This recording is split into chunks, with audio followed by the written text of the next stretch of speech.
एक छोटे से गांव में रामू नाम का एक किसान रहता था। रामू ईमानदार, मेहनती और सीधा सादा व्यक्ति था। उसकी थोड़ी सी जमीन थी, जिसमें वह मेहनत करके अपने परिवार का पेट पालता था। उसका जीवन साधारण था, लेकिन संतोष से भरा हुआ। रामू के खेत के पास ही हरिया नामक एक दूसरा किसान रहता था। हरिया थोड़ा चालाक और स्वार्थी स्वभाव का था। वो हमेशा यह सोचता रहता था कि किस तरह से दूसरे की जमीन हड़प ली जाए या फायदा उठाया जाए। एक साल रामू के खेत में बहुत अच्छी फसल हुई। उसने खेत के चारों ओर मेड़ सीमा बांध दी थी, ताकि उसकी जमीन सुरक्षित रहे। लेकिन बारिश के कारण एक रात वह मेड़ कुछ हद तक बह गई और अगली सुबह हरिया ने देखा कि रामू की कुछ जमीन अब उसके खेत में आ गई है। वो यह देखकर खुश हुआ और उसने बिना कुछ कहे उस जमीन पर कब्जा कर लिया।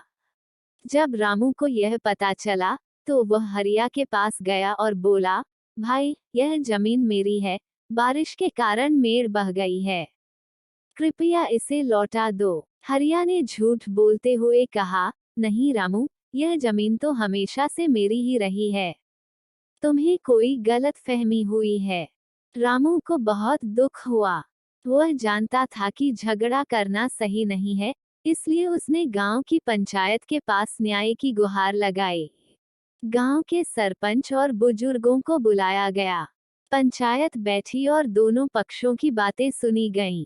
सरपंच ने रामू से पूछा, क्या तुम्हारे पास कोई सबूत है कि वह जमीन तुम्हारी है?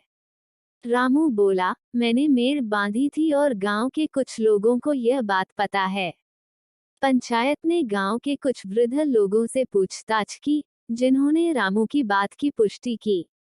फिर सरपंच ने एक उपाय सोचा। उन्होंने कहा, हम उस जमीन से पूछेंगे कि वह किसकी है। सब लोग चौंक गए, जमीन कैसे बोलेगी?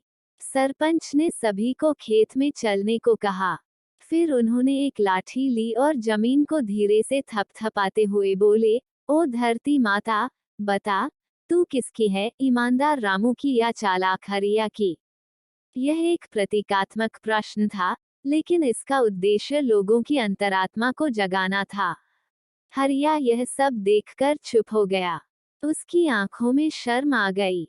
वह पंचायत के सामने झुक गया और बोला, मुझे माफ करिए सरपंच जी, लालच में आकर मैंने झूठ बोला। यह जमीन रामू की ही है।